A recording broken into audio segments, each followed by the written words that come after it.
Hello everyone, welcome back to our YouTube channel S3 study circle. आज हम इस video में क्लास 6 की सिविक्स की book social and political life का चैप्टर 1 समझेंगे, जिसका नाम है अंडरस्टैंडिंग डाइवर्सिटी, यानी कि विविधता की समझ। इस चैप्टर में टोटल 11 टॉपिक्स है, तो चलो शुरू करते हैं। पहला टॉपिक है introduction to diversity. Definition of diversity यानी कि विविधता की परिभाषा।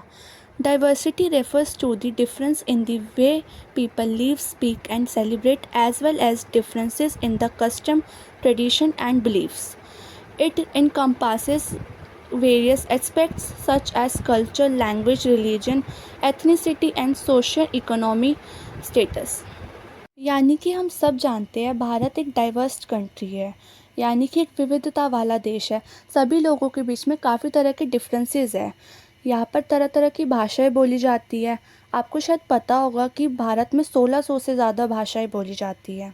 इसके अलावा यहाँ पर सबके खान पान अलग है, फेस्टिवल्स अलग है, लेकिन एक तरीके से देखा जाए तो लोग काम एक जैसा ही करते हैं।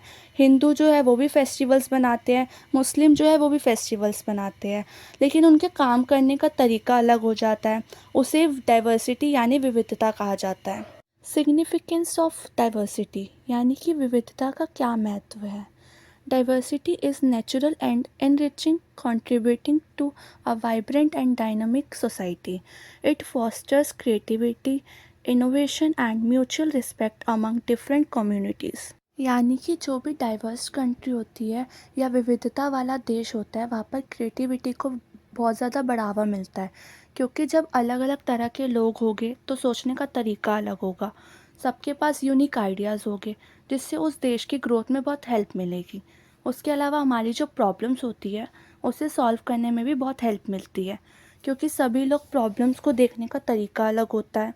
इसलिए जब सब साथ मिलकर काम करते हैं तो अच्छे तरीके से काम होता है और हर प्रॉब्लम का सॉल्यूशन मिलता है। यह हमें दूसरों की कल्चर की रिस्पेक्ट करना भी सिखाता है। इसलिए डाइवर्सिटी बहुत ज़्यादा इम्पॉर्टेंट है हर देश के लिए।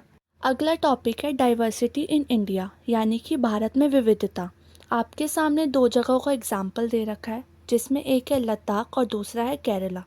इन दो जगहों की वजह से आपको डाइवर्सिटी यानी विविधता के बारे में अच्छे से समझ आएगा। पहला है Ladakh. Geography. Located in the northern part of India, characterized by its mountainous terrain and harsh climate. Culture predominantly influenced by Tibetan Buddhism, known for monasteries, festivals like Hamis, and traditional practices. Economy revolves around agriculture, animal husbandry, and tourism.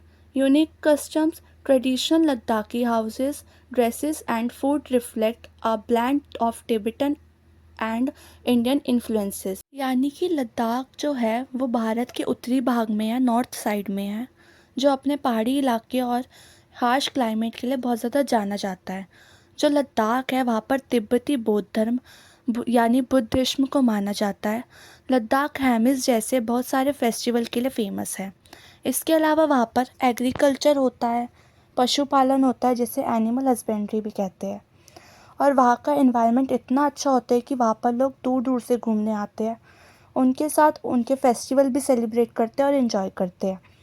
Ladakh में हम पूरे भारत का मिश्रण यानी सारे culture देखने को मिलते हैं, और यह देखने को भी मिलता है कि लोग एक दूसरे के कल्चर की कितनी रिस्पेक्ट करते हैं। अगला है Kerala. Geography situated in the southwestern part of India, known for its tropical climate, backwaters, and lush green landscapes. Culture, a melting pot of various cultures due to historical trade relations, celebrates festivals like Onam, Eid, and Christmas. Economy, driven by agriculture, fishing, and tourism. Religious diversity, significant population of Hindus, Muslim, and Christian coexist harmoniously. यानी कि जो केरल है वो भारत के दक्षिण पश्चिमी या south western side में है। केरल अपने क्लाइमेट, बैकवाटर्स और ग्रीन लैंडस्केप के लिए बहुत ज़्यादा जाना जाता है। इसके अलावा यहाँ पर पहले के समय में लोग दूर दूर से व्यापार के लिए आते थे, जिसकी वजह से काफ़ी टाइम तक वो यहीं रुकते थे। सबके कल्चर अलग होते थे, और धीरे धीरे इस वजह से यहाँ के लोगों ने दूसरे दूसरे कल्चर को अपनाना शुरू कर दिया, इसलिए यहाँ पर डाइवर्सिटी आ गई। इसके अलावा यहाँ पर तरह तरह के फेस्टिवल मनाए जाते हैं, जैसे ओणम, ईद और क्रिसमस। ये डाइवर्सिटी का बहुत बड़ा एग्जाम्पल है। यहाँ पर कृषि की जाती है, मछली पकड़ी जाती है और यहाँ पर लोग दूर दूर से घूमने भी आते हैं। इसके अलावा यहाँ पर रिलीजियस डाइवर्सिटी है, जैसे हिंदू, मुस्लिम और क्रिश्चियन। अगला टॉपिक है historical and geographical influence. Historical influence, trade and migration. India's history of trade, invasion and migration has led to a rich mix of cultures. Colonial influence, the British, Portuguese and other colonial power left lasting impacts on culture, language and governance. Religious spread, different religions have been influenced by various religions over century, leading to a composite cultural ethos. Geographical influence, climate and natural resources. The diverse climate and resources shape local economies, food habits, and lifestyle. Topography, mountainous regions, plains, desert, and coastal areas contribute to distinct ways of life. अगला topic है unity in diversity, यानी कि विविधता में एकता। Despite regional, cultural and religious differences, Indians share a common national identity and values, fostering a sense of unity. यानी कि हमारे भारत में लोगों के बीच में बहुत सारे डिफरेंसेस है, यानी कि कल्चर को लेकर, रिलीजियस को लेकर। उसके बाद भी सब एक ही देश में रहते हैं और बहुत एकता के साथ रहते हैं। उसी को यूनिटी इन डाइवर्सिटी कहा जाता है। Example from the freedom struggle. Shared goals. Leaders from diverse backgrounds united for the common goal of independence. Inclusive movements. Movements like non-cooperation and Quiet India saw participation from all sections of society. इसमें हमें दो example दे रखे हैं unity in diversity के। पहला है shared goals. जब जितने भी हमारे फ्रीडम फाइटर्स थे, हमारे स्वतंत्रता सेनानी थे, वो अलग अलग रिलीजन के होने के बाद भी उन्होंने हमारे देश को एक साथ मिलकर आज़ादी दिलवाई है। दूसरा एग्जाम्पल है इंक्लूसिव मूवमेंट्स। जितने भी आंदोलन हुए हैं हमारे देश को आज़ादी दिलाने के लिए, उसके अलावा भी सब ने साथ मिलकर काम करा है। अब आपके सामने एक स्टोरी है समीर एक और समीर दो की। ये आपकी एनसीईआरटी की बुक में भी है। इससे आपको डाइवर्सिटी के बारे में और अच्छे से पता चलेगा। समीर एक, a young boy from a well off family in Mumbai speaking Marathi. Sameer दो, a young boy selling newspaper recently migrated from Bihar speaking Hindi. Analysis highlight linguistic and economic diversity, shows how different backgrounds can coexist in an urban setting. इसमें हमें समीर एक और समीर दो के differences के बारे में बताया गया है। समीर एक जो था वो काफ़ी ज़्यादा रिच फैमिली से बिलोंग करता था, और वहीं पर ही जो समीर दो था वो बहुत पुअर फैमिली से बिलोंग करता था। समीर एक स्कूल जाता था, समीर दो वहीं पर ही न्यूज़पेपर बेचता था। समीर एक को मराठी और इंग्लिश दोनों आती थी और वो हिंदू भी था। समीर दो को सिर्फ हिंदी आती थी और वो मुस्लिम था। समीर एक और समीर दो में इतने डिफरेंस होने के बाद भी वो दोनों ने एक दूसरे से काफ़ी अच्छे तरीके से बात की, और वो इतने डिफरेंस होने के बाद भी एक ही जगह पर रहते हैं। इसे ही डाइवर्सिटी यानी विविधता कहा जाता है। अगला टॉपिक है Kerala history, trade and culture exchange. Trade with Arab traders and European colonizer brought diverse cultural influences, religious harmony, the presence of Hinduism, Islam, and Christianity with shared culture, practices, and festivals, religious diversity and harmony. हमें इसमें केरल की history के बारे में बताया गया है। इसमें ये बताया गया है कि ट्रेड एंड कल्चर एक्सचेंज कैसे हुए। तो काफ़ी टाइम पहले से ही केरल में अरब ट्रेडर्स और यूरोपियन ट्रेडर्स आते थे, वहाँ पर व्यापार करने के लिए आते थे, तो वो काफ़ी टाइम तक वहीं रुक जाते थे। तो केरल के लोगों ने धीरे धीरे उनके कल्चर को अपनाना शुरू कर दिया। इसी वजह से वहाँ पर तरह तरह के कल्चर आए, फेस्टिवल्स आए और कई तरह के रिलीजन यानी धर्म आए, जैसे हिंदू, मुस्लिम, ईसाई। अगला टॉपिक है Ladakh culture, Buddhist influence, deeply rooted in Buddhism, evident in festivals, monasteries, and traditional practices. Unique traditions, distinctive festivals like Khamis, traditional music, dance, and cuisine reflect the region's unique cultural identity. Ladakh में सबसे ज़्यादा बौद्ध धर्म को माना जाता है। वहाँ पर सभी फेस्टिवल्स मनाए जाते हैं, सभी कल्चर को माना जाता है। इसके अलावा वहाँ के फेस्टिवल्स, ट्रेडिशनल म्यूज़िक, डांस और उनका फूड उनके कल्चर को दिखाता है। अगला टॉपिक है इम्पॉर्टेंस ऑफ डाइवर्सिटी, यानी कि विविधता क्यों महत्वपूर्ण है। Enrichment of society, diversity brings new ideas, perspectives and way of living, enhancing creativity and innovation, broadening perspectives. Exposure to different cultures broadens individual perspectives, fostering empathy and understanding.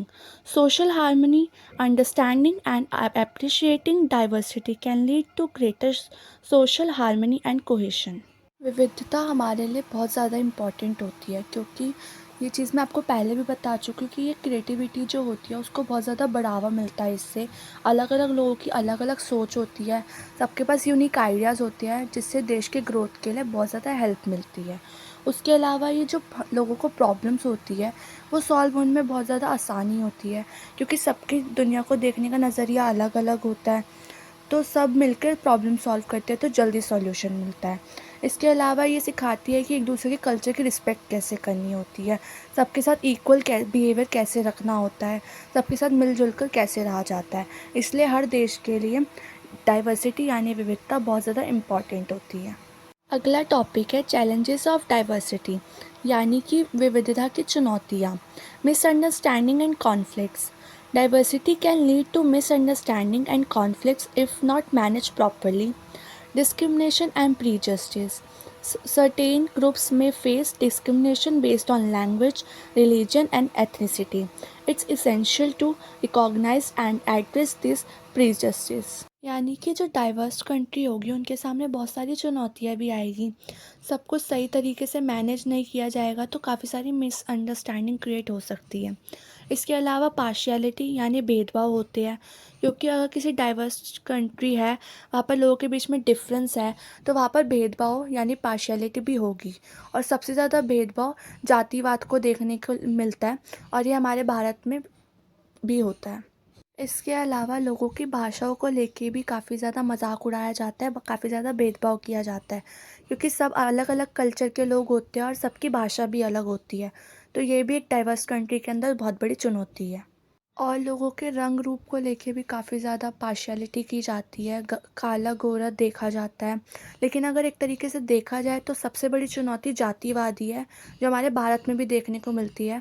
हमारे भारत में ज़्यादातर partiality जातिवाद को लेकर ही होती है। तो ये सब प्रॉब्लम्स होती है जो एक डाइवर्स कंट्री को फेस करनी पड़ती है। कॉन्क्लूजन यानी कि निष्कर्ष, embracing diversity. Embracing diversity is crucial for building an inclusive and harmonious society. Recognizing and valuing different cultures and traditions promote unity and national integration.